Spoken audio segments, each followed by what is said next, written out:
The 4-9 couple has a ton of overlap when it comes to how they experience conflict, despite having very different responses to it. In general, both 4s and 9s feel like conflict is exhausting and they want no part of it. However, when a conflict does break out, 4s bring energy to it, while 9s remove energy from it. So what you have is one partner that thinks this problem could be the end of the relationship, while the other partner thinks it's not really a problem at all. Now, I talk about this all the time, but the harmonic triad is really helpful for understanding the different responses that Enneagram types have when dealing with relational distress. So if we look at the type 4 individualist, we'll see that they're in the reactive group alongside type 6 loyalists and type 8 challengers. Reactive types feel compelled to express their emotions when conflict breaks out.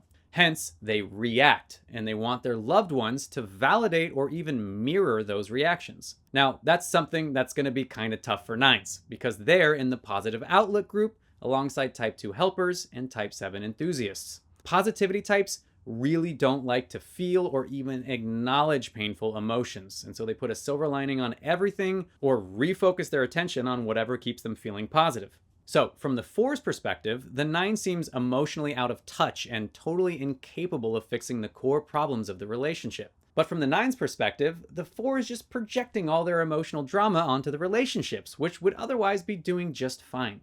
Now, if the 4 and the 9 aren't willing to find a middle ground between their very different perspectives, then they start to withdraw into their own private worlds.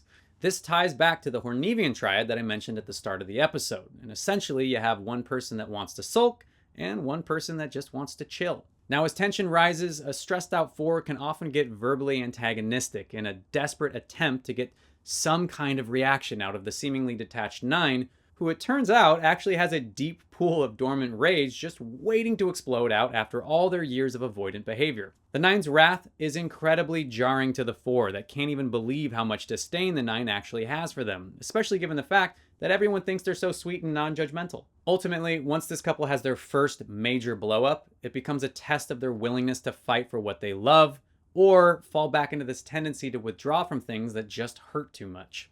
All right, to avoid that sad portrait of a romance gone wrong, here are a few things the 4-9 couple can do to live into their healthiest relationship possible. Thank you so much for watching You've Got a Type. If you enjoyed that clip, then why not watch the full video it was taken from right here? And if you really enjoyed it, then maybe hit those like and subscribe buttons before you go. No pressure though. Just happy you're here.